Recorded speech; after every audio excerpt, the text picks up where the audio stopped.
الحمدللہ کفا وسلام علی عبادہ الذین اصطفیٰ اما بعد فاعوذ باللہ من الشیطان الرجیم بسم اللہ الرحمن الرحیم فلا اقسم بمواقع النجوم وانہ لقسم لو تعلمون عظیم انہ لقرآن کریم فی کتاب مکنون لا یمسہ الا المطہرون صدق اللہ العظیم۔ آج جو ہے 27واں پارہ مکمل پڑھا گیا ہے۔ اللہ تبارک و تعالی نے ان آیتوں کے اندر ایک واقعے کا اور قرآن کریم سے متعلق کچھ احکامات کا تذکرہ کیا ہے۔ حضور اکرم صلی اللہ علیہ وسلم دنیا کے اندر اس لیے مبعوث ہوئے تاکہ انسانوں کے باطل عقائد ختم کیے جائیں اور اللہ کی توحید، اللہ کی وحدانیت اس کو لوگ سیکھیں اور اپنے دلوں میں رچائیں، اپنے دلوں کے اندر بسائیں۔ بلکہ دنیا میں جتنے بھی نبی آئے ہیں سب وحدانیت کی دعوت دینے کے لیے آئے ہیں۔ زمانہ جاہلیت کے اندر لوگوں کا یہ اعتقاد تھا کہ ایک ستارہ ہے اور یہ سمجھتے تھے کہ یہ ستارہ آسمان سے پانی برساتا ہے۔ یہ عقائد ہے کہ یہ ستارہ آسمان سے پانی برساتا ہے۔ جیسے مختلف عقائد تھے، لات، عزا، منات، ثالث، یغوث، یعوق، نصرہ، حبل، نائلہ، یہ سارے معبودان باطلہ تھے اور ان سے مختلف عقائد تھے۔ کسی کو عزت کا مالک، کسی کو ذلت کا مالک، کسی کو شہرت کا مالک، کسی کو ملک کا مالک، کسی کو سفر میں آسانی کا مالک، کسی کو اولاد دینے کا مالک، کسی کو چھین لینے کا مالک، یہ الگ الگ عقائد تھے۔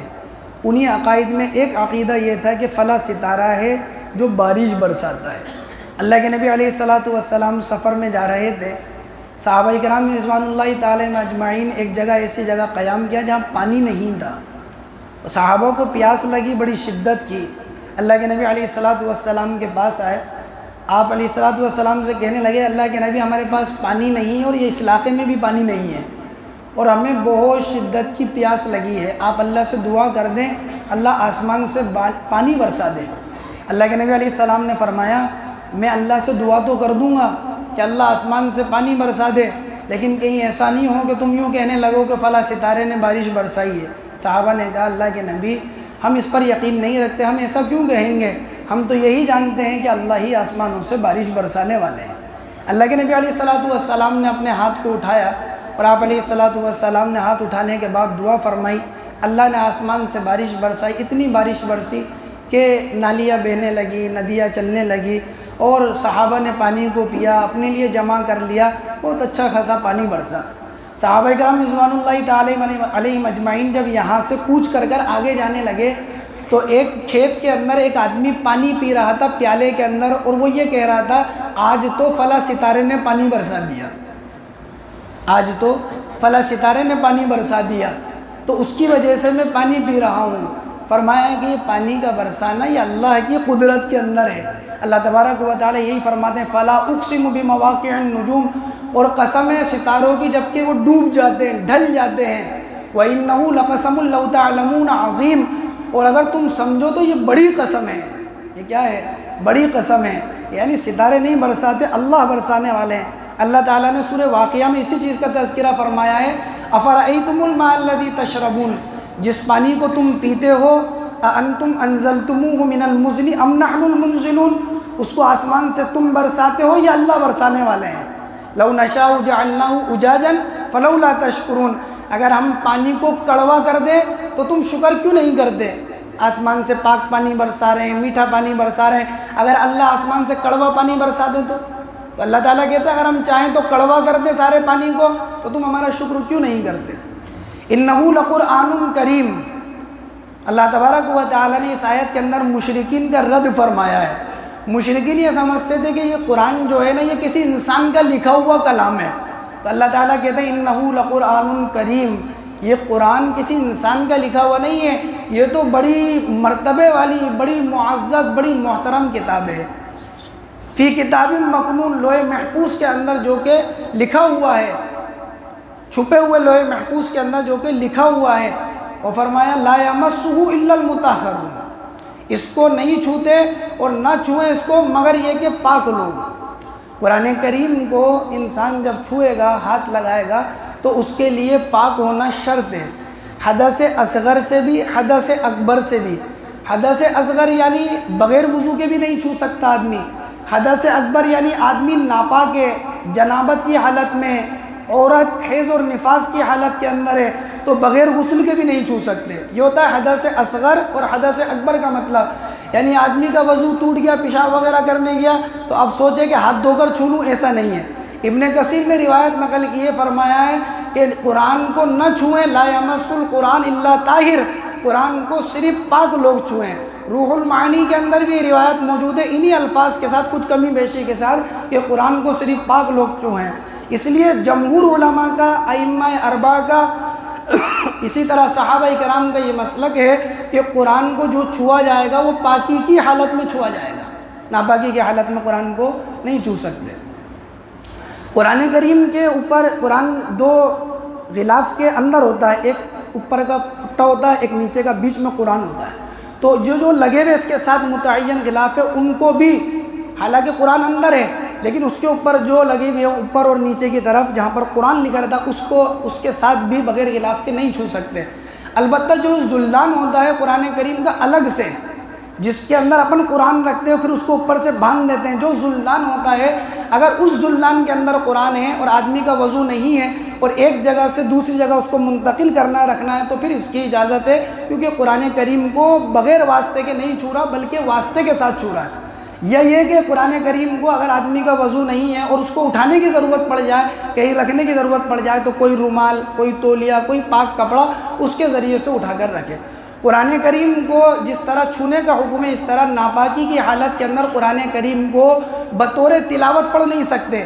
ایک آدمی ناپاک ہے، غسل کی حاجت ہو گئی، ایک عورت ناپاک ہے، ناپاکی کے ایام چل رہے ہیں تو اس میں وہ قرآن کی آیت کو نہیں پڑھ سکتی، نہ آدمی قرآن کی آیت کو پڑھ سکتا بطور تلاوت۔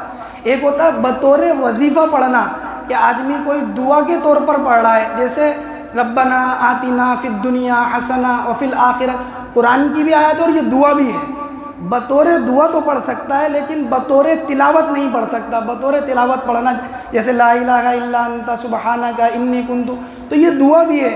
انسان اپنی اس کے اندر اپنی اس بات کا اظہار کر رہا ہے کہ اللہ میں گناہ گار ہوں، تو بطور تلاوت جیسے اپن پڑھتے ہیں کہ 1 سے 12 پڑھ رہے ہیں، پاؤں سے 12 پڑھ رہے ہیں، ایک صفحہ پڑھ رہے ہیں، بطور تلاوت پڑھنا جائز نہیں ہے۔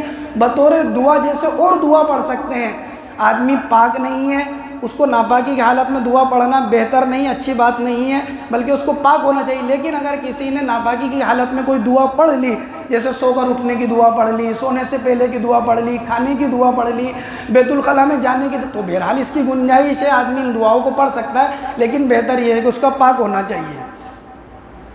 یہی مسئلہ جو مردوں کا ہے یہی مسئلہ عورتوں کے ساتھ ہے۔ سورۃ الواقعہ قرآن کریم کی وہ سورت ہے کہ جس کے متعلق عبداللہ ابن مسعود رضی اللہ عنہ کے بارے میں آتا ہے، جب آپ کا وصال ہونے لگا، انتقال ہونے لگا تو آپ زار و قطار رو رہے تھے، تو حضرت عثمان رضی اللہ عنہ آپ کے پاس آئے، فرمانے لگے کہ ابن مسعود کیوں رو رہے ہو؟ فرمانے لگے کہ میرے گناہ مجھے رلا رہے ہیں۔ فرمایا کہ آپ کو کسی چیز کی ضرورت، کسی چیز کی حاجت ہے؟ فرمایا اللہ رب العزت کی رحمت کی، اللہ رب العزت کی رحمت کی حاجت اور ضرورت ہے۔ فرمایا میں بات کر رہا ہوں کہ کوئی وظیفہ آپ کو دے دیتا۔ حضرت عثمان کہنے لگے کوئی وظیفہ آپ کے لیے دے دیتا، کافی عرصہ ہو گیا آپ نے وظیفہ نہیں لیا۔ تو فرمایا کہ عثمان مجھے اس کی ضرورت نہیں ہے، فرمایا میں اس لیے کہہ رہا ہوں کہ آپ کے بچیاں ہیں، آپ کے بعد آپ کی بچیوں کے وظیفہ کام آ جائے گا۔ تو فرمایا کہ عثمان میری بات کو دھیان سے سنو، میں نے جناب رسول اللہ صلی اللہ علیہ وسلم سے اس بات کو سنا ہے، جو سورۃ الواقعہ کی تلاوت ہر رات میں کرتا ہے، جس گھر میں ہر رات سورہ واقعہ کی تلاوت کی جاتی ہے اس گھر والوں کے اوپر کبھی فاقہ نہیں آتا ہے، کبھی تنگ دستی نہیں آتی ہے، آدمی حالات سے پریشان ہوتا ہے۔ تو سورج کے غروب ہونے کے بعد مغرب کے بعد سے لے کر اور سونے سے پہلے اپنے بچوں کو، اپنی بچیوں کو، خود آدمی اس کا اہتمام کرے کہ سورہ واقعہ کی تلاوت کرے۔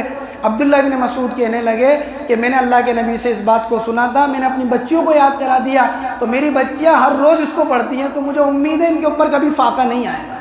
آدمی کو یہ خدشہ ہو کہ حالات میں چل رہا ہے، کاروبار نہیں چل رہا، آدمی پریشان حال چل رہا ہے، تو قرآن کی صورتوں کو پڑھے۔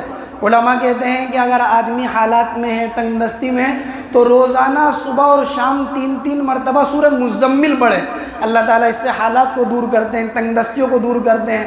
آدمی اگر حالات میں چل رہا ہے، پریشان چل رہا ہے، کاروبار نہیں ہے، تو چاہیے کہ صبح فجر کی سنت اور فرض کے درمیان میں 100 مرتبہ سبحان اللہ و بحمدہ سبحان اللہ العظیم استغفر اللہ 100 مرتبہ اس تسبیح کو پڑھے۔ اگر آدمی حالات کے اندر چل رہا ہے تو اس کو چاہیے جب اپنے گھر کے اندر داخل ہو تو 3 کام کرے۔ سب سے پہلے گھر میں داخل ہوتے ہی سلام کرے، اگر کوئی مل جائے تو اس کو سلام کرے، السلام علیکم ورحمۃ اللہ وبرکاتہ۔ کوئی گھر میں نہیں ہے تو السلام علینا وعلی عباد اللہ الصالحین یہ سلام کرے، اور پھر اس کے بعد 1 مرتبہ درود پاک پڑھے، اور پھر اس کے بعد سورہ اخلاص قل هو اللہ احد کی صورت پڑھے۔ اللہ اتنا دیں گے، روایتوں میں آتا ہے کہ آدمی کے پاس رکھنے کی جگہ نہیں ہوگی۔ تو آدمی ان چیزوں کا اہتمام کرے۔ آدمی کو چاہیے اگر کاروبار اور حالات سے پریشان ہے تو چلتے پھرتے اٹھتے بیٹھتے یا لطیفو اس کو کثرت سے پڑھے، کم سے کم مقدار علماء نے بتائی ہے کہ 313 مرتبہ اس کو روزانہ پڑھے۔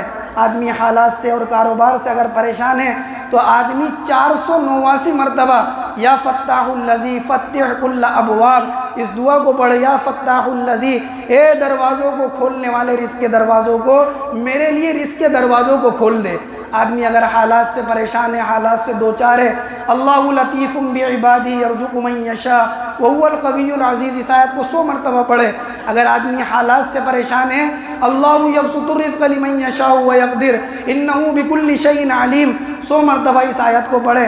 یہ آدمی وہ اعمال ہیں جو قرآن اور احادیث کے اعمال ہیں، یہ علماء نے لکھے ہیں۔ ان عمل کو کرنے کی وجہ سے اللہ تبارک و تعالی حالات کو دور کر دیتے ہیں۔ اللہ تعالیٰ عمل کی توفیق نصیب فرمائے۔